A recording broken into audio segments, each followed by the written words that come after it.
우리 다 함께 사도신경으로 신앙 고백하면서 새벽 예배 드리겠습니다. 하나님께 전능하사 천지를 만드신 하나님 아버지를 내가 믿사오며 그 외아들 우리 주 예수 그리스도를 믿사오니 이는 성령으로 잉태하사 동정녀 마리아에게 나시고 본디오 빌라도에게 고난을 받으사 십자가에 못 박혀 죽으시고 장사한 지 사흘 만에 죽은 자 가운데서 다시 살아나시며 하늘에 오르사 전능하신 하나님 우편에 앉아 계시다가 저리로서 산 자와 죽은 자를 심판으로 오시리라.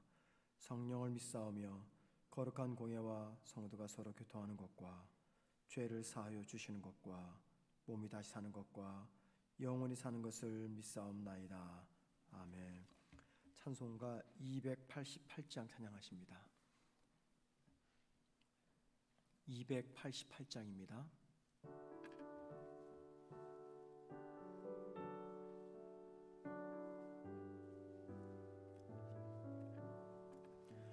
예수로 나의 구주 삼고 성령과 피로써 거듭나니 세상에서 내 영혼이 하늘의 영광 누리도다. 이것이 나의 간증이요 이것이 나의 찬송일세. 나 사는 동안 끊임없이 구주를 찬송하리로다.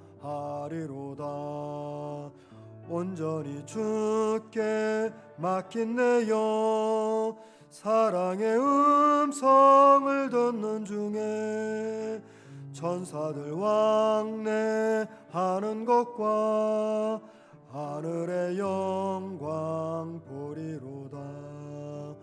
이것이 나의 간증이요 이것이 나의 찬송일세.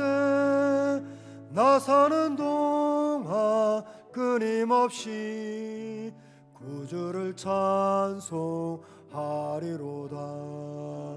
주 안에 기쁨 누림으로 마음의 풍랑이 잔잔하니 세상과 나는 간 곳 없고 구속한 주만 보리로다.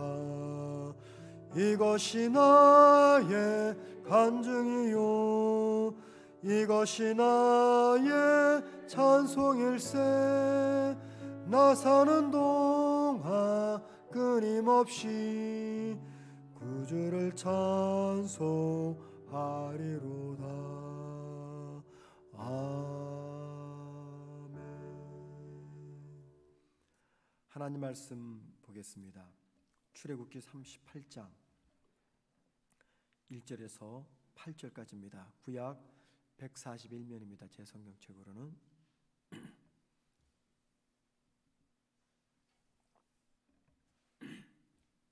원래는 1절에서 20절까지인데 1절부터 8절까지만 봅니다. 나머지 본문은 여러분들이 오늘 하루 좀 꼭 한번 읽어보시기 바랍니다. 출애굽기 38장 1절에서 8절까지 제가 혼자 읽겠습니다. 그가 또 조각목으로 번제단을 만들었으니 길이는 5규빗이요 너비도 5규빗이라 네모가 반듯하고 높이는 3규빗이며 그 네 모퉁이 위에 그 뿔을 만들되 그 뿔을 제단과 연결하게 하고 제단을 롯으로 쌌으며 제단의 모든 기구 그 통과 부삽과 대야와 고기 갈고리와 불 옮기는 그릇을 다 놋으로 만들고 제단을 위하여 놋그릇을 만들어 제단 주위 가장자리 아래에 두되 제단 절반에 오르게 하고 그 놋 그물 네 모퉁이에 채를 꿰 고리넷을 부어 만들었으며 재를 조각목으로 만들어 놋으로 싸고 제단 양쪽 고리에 그 채를 꿰어 매게 하였으며 제단은 널판으로 속이 비게 만들었더라. 그가 놋으로 불두멍을 만들고 그 받침도 놋으로 하였으니 곧 회막문에서 수종드는 여인들의 거울로 만들었더라. 아멘. 우리가 이미 앞에서 보았던 출애굽기 30장에서는 성막에 비치할 물건들이 무엇이며 어떤 재료로 또 어떻게 만들어야 될지를 하나님께서 모세에게 말씀하신 내용이었습니다. 오늘 보면 38장은 그 중에서 세 가지가 만들어졌음을 이야기합니다. 제물을 제단 위에 올려놓고 불에 태우는 그 번제단, 그리고 제사장들이 일을 시작하기 전에 손을 씻는 물두멍, 그리고 성막들의 울타리를 만들었음을 말씀하고 있습니다. 어떻게 어떤 재료로 어떤 모양으로 만들었는지를 세세하게 성경은 기록하고 있지만 우리가 이 새벽에 그것들을 하나하나 찾아보는 것은 큰 의미가 없습니다. 또 진짜 진의가 무엇인지 우린 모릅니다. 그래서 하나하나를 살펴보면은 자칫 잘못하면은 우리가 신비한 오욕을 할 수가 있기 때문에 그런 것들은 지나가고요. 단지 번제단, 물두멍, 그리고 성막들의 울타리 각각에 담겨져 있는 영적인 의미에 대해서만 좀 생각해 보도록 하겠습니다. 첫 번째는 오늘 보면 1절과 7절 말씀 보면은요, 성막들 중앙에 번제단을 만들어 놓았다라고 말합니다. 번제단, 성막에서는 매일 아침 저녁으로 제물을 불에 태우는 제사를 하나님께 올리게 되어 있습니다. 매 제사 때마다 짐승이나 곡식들을 이 번제단에 올려놓습니다. 그리고 불에 태웁니다. 그러면 불에서 태워서 연기가 나고 향기가 나죠. 그 연기와 향기를 하나님께서 기쁘게 받아주시겠다 약속하셨어요. 자, 그렇게 함으로써 먼저는 이스라엘 백성들의 죄가 사함을 받게 됩니다. 그리고는 죄 사함 받은 이스라엘이 하나님과 화목한 관계를 매일매일 유지하게 되었습니다. 그래서 이 번제단은 하나님과 이스라엘 백성들을 화목하게 해주는 가장 중요한 통로 역할을 했던 것입니다. 그만큼 하나님은 이스라엘 백성들과 화목하기를 원하셨어요. 그 이유 때문에 아침 저녁으로 제사를 드리라고 말씀하신 것이죠.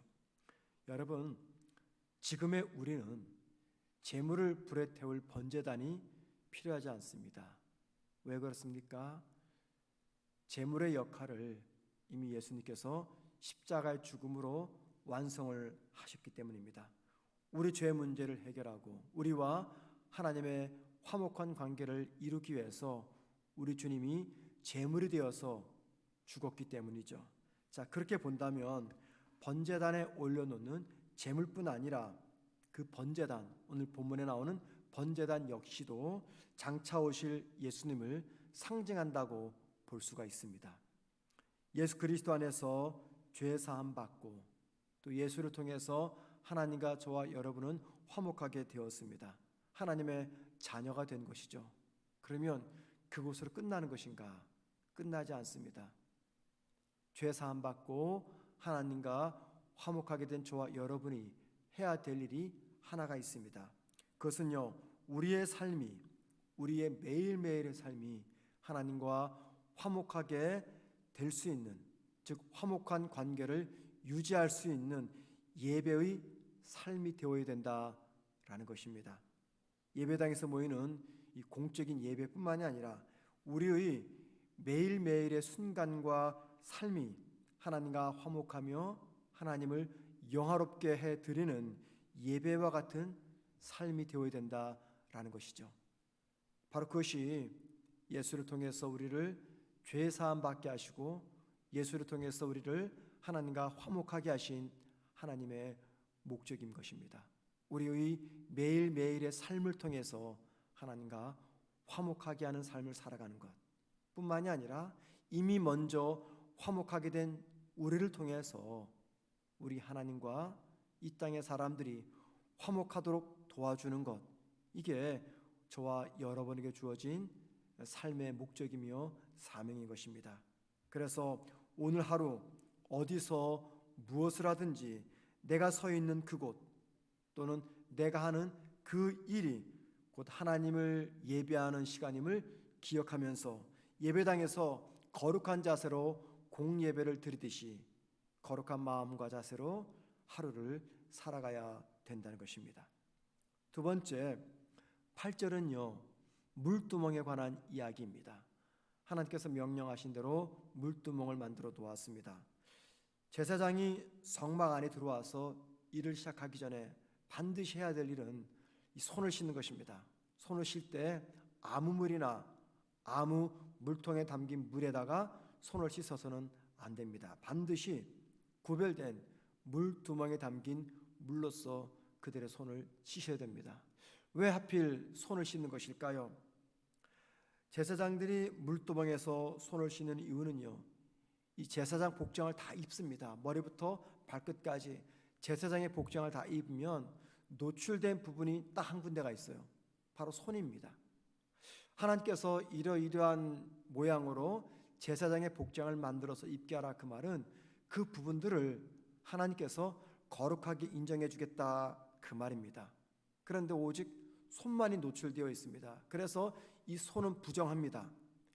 그 부정한 그 손을 마지막으로 거룩하게 해주기 위해서 하나님께서 특별히 제작한 그 물두멍에 담겨있는 물로 손을 씻으면 제사장의 모든 부분들을 거룩하게 해주겠다. 그리고 거룩한 손으로 하나님이 일을 감당하라고 물두멍을 만드신 것입니다.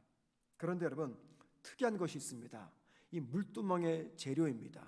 오늘 8절 말씀 보면 물두멍은요, 노수로 만들어졌어요. 물론 이 번제단도 그렇고 또 잠시 뒤 보게 될 성막들, 이 모든 게 다 노수로 만들어졌습니다. 그런데 그 노시는 어떤 노시였느냐? 물두멍을 만들었던 그 노. 8절 말씀 보니 평소 여인들이 거울로 썼던 노시라고 말합니다.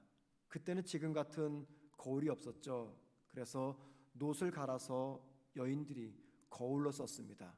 물론 투명하진 않았죠. 그런데 그 놋, 여인들이 썼던 거울로 썼던 그 놋을 가지고 물동을 만들었다라고 말합니다. 여러분, 이것은 우리에게 중요한 것을 알려줍니다. 성막을 만들기 위해서 사용된 재료들 있잖아요. 그 재료들은 처음부터 거룩한 재료들이 아니었습니다. 그냥 이스라엘 사람들이 일상에서 사용했던 그런 재료들이었어요. 성막의 기구들에 사용된 그 재료들이 거룩할 수 있었던 것은요, 사람들이 자원하고 기쁜 마음으로 하나님께 바쳤고 하나님이 그것들을 구별한 특별한 목적대로 사용하셨기 때문에 그것들이 거룩한 재료가 된 것이죠. 원래부터 거룩한 재료가 아니라 사람들이 기쁜 마음으로 드렸고 하나님 그것을 하나님의 뜻대로 목적대로 의도대로 사용하셨기 때문에 그것들이 거룩하게 되었던 것입니다. 여러분, 이는 저와 여러분에게 중요한 것을 알려줍니다. 성막의 재료뿐 아니라 우리도 마찬가지였기 때문입니다. 하나님 앞에서 저와 여러분이 과거 어떤 사람이었는지, 어떤 죄를 지었는지, 어떤 일을 했는지는 아무런 의미가 없습니다. 내가 얼마나 많은 재산을 소유했고 내가 얼마나 유명한 인물이었는지 아무런 의미가 없습니다. 중요한 것은 지금의 나는 누구의 손에 붙들려 있느냐라는 것입니다. 그리고 내가 소유한 모든 것들, 그것이 재물이든 시간이든 건강이든 은사이든 직함이든 성품이든 그것들을 내가 무엇을 위해서 지금 사용하고 있느냐라는 것입니다. 아무리 많은 것을 가지고 있고 남들보다 높은 지위와 신분을 가지고 있고 남들보다 출중한 재능을 가지고 있고 그럼에도 불구하고 그것들을 가지고 하나님의 영광을 위해서 사용하지 못한다면 그것들은 하나님 앞에서 아무런 의미가 없다는 것입니다. 그러나 남들에 비해서 내가 굉장히 초라합니다. 가진 것도 적고 재능도 없고 사회적 신분과 지위도 높지 않고 그래서 많은 사람들이 나를 얼마든지 무시할 수 있다 생각되어지는 나라고 할지라도 내가 가진 그 모든 것들을 가지고 적든 많든 높든 낮든 그것들을 가지고 하나님의 영광을 위해서 사용한다면 내가 가진 세상 사람들이 초라하게 생각하는 그것들은 하나님에게 큰 것이며 높은 것이며 많은 것이며 하나님께 영광이 된다는 것입니다. 그러므로 여러분, 지금의 나의 모습, 나의 건강과 재능과 신분과 물질, 이 모든 것들을 나만을 위해서 사용하는 것이 아니라 하나님의 영광을 위해서 사용하고 또 하나님의 영광을 드러내는 도구로 사용한다면 여러분이 가지고 있는 그 재능과 물질과 건강과 성품과 지위는 곧 가장 거룩한 하나님의 것이 된다는 것입니다. 자, 세 번째는요, 오늘 저희가 읽자는 본문 9절부터 20절까지는 성막의 뜰에 울타리를 만드는 내용입니다. 성막의 뜰을 만든 상징적인 이유가 있습니다. 그 상징이란 세상과 하나님 사이를 구별하는 이 경계를 세우기 위함입니다. 세상과 세상 속에 있는 성막, 그 사이는 구별된 것이다. 세상 속에 성막이 놓여 있지만 이 성막은 세상과 구별되는 하나님의 거룩한 장소다라는 것을 알리기 위해서 뜰의 울타리를 세운 것입니다. 이 말은 우리에게 중요한 것을 알려줍니다. 성도가 비록 이 세상에 살지만 세상의 문화, 가치관, 그 시대의 정신에 동화되지 말고 언제나 세상과 구별돼서 살아야 함을 알려줍니다. 이스라엘 사람들이 이방 민족주의에 둘러 살아가지만은 그들의 정신, 문화, 가치관에 함몰되지 않고 동화되지 않고 구별된 하나님의 사람으로 살아야 됨을 알려준다, 그 뜻이죠. 여러분, 성도가, 그러니까 저와 여러분이 이 세상에서 살아가지만 세상과 동화되어 살지 않기 위해서는요, 세상과 구별되어 살기 위해서는 특별한 우리만이 가지고 있는, 세상 사람들은 없고 예수 믿는 저와 여러분만이 가지고 있는 삶의 기준이 있어야 됩니다. 그들의 기준과 우리의 기준과 똑같다면은 우리가 예수 믿는 의미가 없잖아요. 그죠? 똑같은 문제 앞에서 세상 사람들은 이렇게 행동을 할 때 우리 저렇게 행동을 해야 됩니다. 똑같이 이렇게 행동을 한다면 그들과 우리는 무슨 차이가 있는 것입니까? 그래서 세상과 구별된 우리만의 삶의 기준이 있어요. 흔히 정신이라고 말할 수가 있겠죠. 그게 무엇입니까? 두 가지입니다. 첫째는 하나님의 말씀인 성경입니다. 둘째는 성령님입니다. 성경과 성령은 성도가 이 세상을 살아가지만 세상의 정신, 문화, 가치관에 동화되지 않고 함몰되지 않고 구별되게 살도록 우리를 돕는, 또 길을 제시하는 나침판과 같은 것입니다. 하나님의 말씀인 성경은 성도에게 세상과 어떻게 구별되어 살아야 하는지 구체적인 방법들을 제시합니다. 그러면 성도는 성경에 나와 있는 그 말씀을 읽고 듣는 가운데 내가 이렇게 살아야 되겠다 생각을 하게 되고, 그 순간 성령께서 내 안에서 그렇게 살아가도록 내 의지를 꺾고 말씀을 따라 살아가게 합니다. 그래서 성도는요, 성경과 성령을 통해서 이 세상 속에 살아가지만 세상과는 구별된 삶을 살아가게 되는 것입니다. 성령은 반드시 하나님의 말씀인 성경을 통해서 내 안에 역사합니다. 성경을 읽고 들을 때 성령이 내 안에서 역사한다, 그 말입니다. 그래서 성도에게 성경과 성령은 가장 중요한 삶의 나침판이 되는 것입니다. 오늘 본문 출애굽기 38장을 우리가 묵상하면서 오늘 하루 우리가 꼭 기억할 것이 있습니다. 첫째는요, 나는 오늘도 이 세상에서 살아가지만 세상이 아닌 하나님께 속한 사람이다 라는 것입니다. 우리는 하나님께 속한 거룩한 하나님의 자녀입니다. 두 번째는요, 하나님의 나를 당신 자녀로 삼으시고 성도로서 이 세상을 살게 하신 것은 하나의 이유 때문임을 기억하셔야 됩니다. 하나님의 자녀로서 무엇을 하든지 내가 가진 모든 것을 가지고 하나님을 영화롭게 하도록 부르셨다는 것입니다. 세 번째, 이런 삶을 살아가려고 할 때 무엇이 거룩이며 무엇이 옳으며 무엇이 참되며 무엇이 하나님의 뜻인지 알려주는 성경과 성령님의 도우심을 우리가 입어야 한다는 것입니다. 그러므로 오늘도 내 삶의 기준과 나침판인 하나님의 말씀을 꼭 붙잡고 성령의 도우심으로 하나님께 영광을 돌려드리는 그런 삶을 살아가는 저와 여러분 되기를 주님의 이름으로 축원을 드립니다. 기도하겠습니다.